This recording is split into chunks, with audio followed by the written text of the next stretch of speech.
Hello, everyone. Again, it's Saturday, which means I'm recording some YouTube videos. Um, I have some notes today with me, so I'm gonna have a look at the notes a few times. Because today I would like to talk about the insights and the lessons, if I may say, that I've learned while I've been in therapy. And I just returned to therapy again. So I've been doing psychotherapy for about 2 years now, and it's been on and off. I do take breaks. However, therapy did change my life a lot, for the best, to the make me feel better about everything and made my life better and made me realize that the choices I make are the right choices, and I do everything that I need to do, and I'm good. Like all of those great things that I think each person has to have, like certain level of self-esteem and confidence and just ability to know that they can cope with all the obstacles and issues in life. But without moving too much into the topic, I am probably going to share about 5 insights today that I've learned personally while I've been doing therapy. And I hope this video might inspire somebody to start doing a therapy if you haven't started yet, but you feel like you want to, but you're scared or anything like that. So yeah, I'll share with you what I've realized, and yeah, I hope it's just going to be helpful. So lesson number 1, or insight number 1, is a lot of the issues are coming from our childhood, and the way you've been raised and the way your parents talk to you is most likely going to determine how you talk to yourself, within yourself, and how you act towards other people in life. And unless you actually have a closer look at what happened to you in your childhood, what went wrong, or what you didn't like, what caused you have certain negative emotions, or I don't think emotions they're negative or positive emotions, but emotions like guilt or anxiety or worry or like the feeling of unsafety, those things are going to trigger you throughout life. So, or similar situations are going to come up in your adulthood, and you are going to be triggered by them. So understanding and becoming aware of the things that happened during your childhood that brought you to a certain state of mindset as an adult is very important, because then you can, once you are aware and you make a choice to change that, again, a lot of things in life become easier. So yeah, a lot of things are coming from childhood, and I used to not really believe in that. I was like, yeah, it's just a lot of like life circumstances, but it is a lot. It does like come a lot from childhood and how you were raised and how your parents raised you, and the environment inside the family. Yeah. Insight number 2 is we all have 3 roles or 3 types of personality within ourselves. There's an adult behavior, there's a childlike behavior, and there is a parent-like behavior. And those behaviors, or like those types of personalities, live within us, and make us act a certain way depending on the situation. So ideally, for a healthy person, and an adult, you would want to have the biggest amount of time, or at least 1/3 of it, spent in a condition of when you are an adult, which means you're able to make decisions independently, which means you are having a stable emotional, you have an stable emotional state of mind. I don't know if I said it right, but I hope you understand me. And again, you are capable of rationally thinking and making decisions regardless of what triggered you to feel a certain emotion or anything like that. So yeah, you would want to have that base as an adult within yourself, like knowing that you are okay and everything is fine. As a child, like personality should come out when you want to dream, or you want to experience something new, you want to play, you want to have fun. Like it's an important part of life, and it should be there. And the parent-like personality is supposed to help you to either be consistent with something for you to achieve your goals, or your parent-like personality is supposed to check on you and like make sure that you're healthy and wealthy and like all of your dreams and desires are, you know, coming to life. So it's like a check, like a guard that's guarding the process. And well, that's the ideal situation, right? Again, you want to have the base of an adult, and then you want to have, I would say, having a childlike personality more would be great, because parent can be criticizing. But yeah, so those two are like 20 and 30% of your time. However, with people that haven't had a childhood where parents were independent themselves, let's say they were in codependent relationship with another parent, or they were having certain issues, that doesn't create a healthy example for me, for example, to know, like, okay, what is it like to be an adult? What is it like to take responsibility? What is it like to think rationally? What is it like to move your emotions on the side and then think about, you know, the actions, the real life situation? Which again makes me want to do therapy, because that's where I learn what it's like to be an adult and what it's like to not always be a child. Because I feel like a lot of times I'm like a child person, because I don't want to take responsibility, let life flow. Or a lot of other times I'm also like a parent, like I'm super cautious, like I'm criticizing everything, and I'm like, I just want to take control of their situation.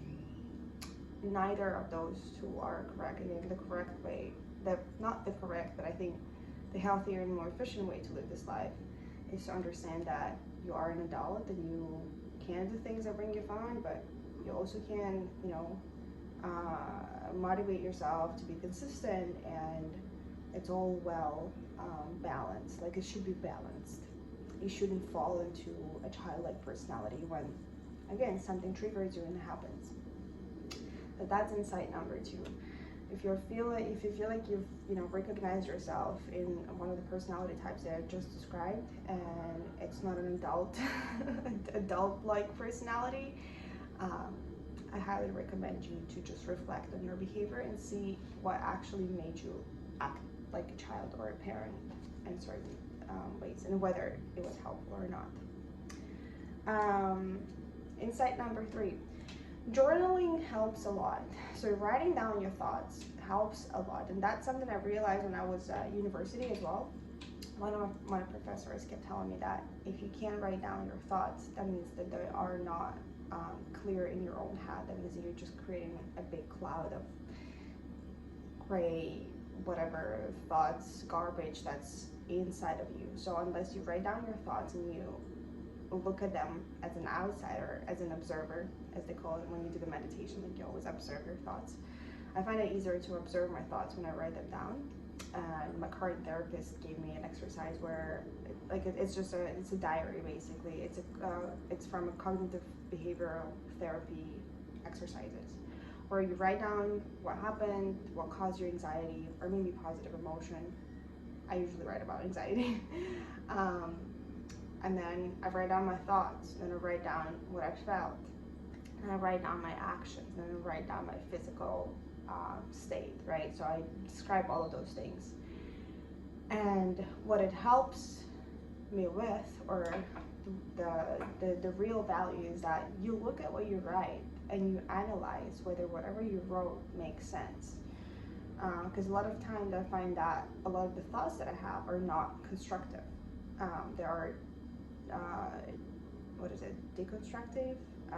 Well, they're just not helpful. They're like, I'm either being too negative, I'm either being too criticizing, too judgmental, too much into details, where they're instead of just being a bit of an outsider, being like, okay, it is just a situation, it has nothing to do with me, I'm not taking it personal, it is just how it is, I'm doing my own thing, I'm focusing on myself.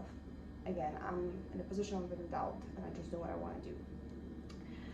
I journal regularly. What I don't do regularly is that, again, I don't reflect regularly on my thoughts, than the thoughts that I write. However, with the diary itself, it does make you reflect, because there's always like a question, okay, now think about what you wrote and determine whether your thoughts were, logical, or like they helped you. Because those thoughts actually play a big role in how you also live your life. So yeah, journaling helps. Journal, write down your thoughts and feelings, and then look at them and think whether you like them or they make sense. Insight number 4, you are okay.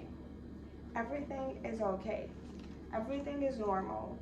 Whatever you're experiencing right now, whether it's a very big emotion of stress and anxiety and you're feeling like you're lost yourself, trust me, you are okay. Feeling lost is something that I face a lot because I travel a lot by myself. And when times are not easy, I feel like I've lost any trace of my own inner compass.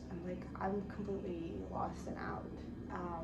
But I've heard somebody say this on, I think it was like Instagram or something. And they're like, if you're feeling lost, my biggest advice is to understand that being lost is a part of the process where you find yourself. And feeling lost and not knowing where you're at and then trying to understand where you want to be is a completely normal state of mind. And the more you accept it, the faster you're going to understand what is it that you want. Yeah, I really hope that whoever's listening to this right now knows that trust me, I've been feeling lost a lot of times in my life. And once you accept that and then you just let it flow and go and whatever comes up, it's then you find that feeling of like euphoria where you're like, everything is good. Like, I'm okay. Everything is fine. And I guess the last one is, because I mentioned childhood at the beginning, I do believe that everyone should,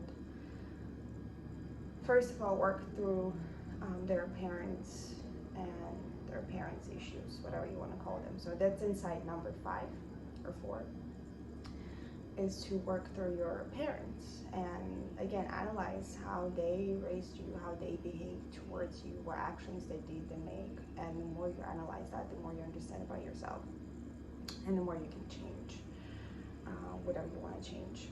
So, and you know, sometimes at some point there's going to be a point when you're going to work through your parents, you're going to understand everything that they did, you're going to forgive them and let them go in your own head. You're going to let go of the voices that still come up, like their voices. And this is somebody else said that, not me, but I'm just going to let you know this as well because I find it very realistic. It's once you work through your parents and you understand and you realize what they did and you forgive them and you let them go, you really have to leave them alone, like in your head. Like, leave them alone means you separate from them and you become a completely independent and grown-up adult where you're able to make, again, all of the decisions that you want to make. You don't need the support or help. You might ask for advice if you want it, but generally you are an independent person. And that's when that sweet feeling of freedom comes in and you feel like you can do anything and everything in this world. But you have to leave your parents alone. And if you are still working on your parents' issues, that's completely fine. It might take you a few years, maybe a decade, to work them through. But there is going to be a point when you'll be like, you know what, it's all good. I've realized, I've become aware. I'm just going to let them be who they are, and I'm going to be myself. And you leave them. But I think it only happens once you work through everything that happened to you in your childhood. That's going to be about it because the video is getting long, but I definitely have a lot more to share, and I will probably share a lot more about my own journey into psychotherapy, the biggest changes I've experienced, the biggest lessons I've learned. Like, there's a lot more lessons that I've learned. This is just the scratch of the surface. I hope this video helps somebody who is interested in doing the therapy but not sure, or maybe you're not interested in doing the therapy but you are experiencing certain issues or you don't know how to change them.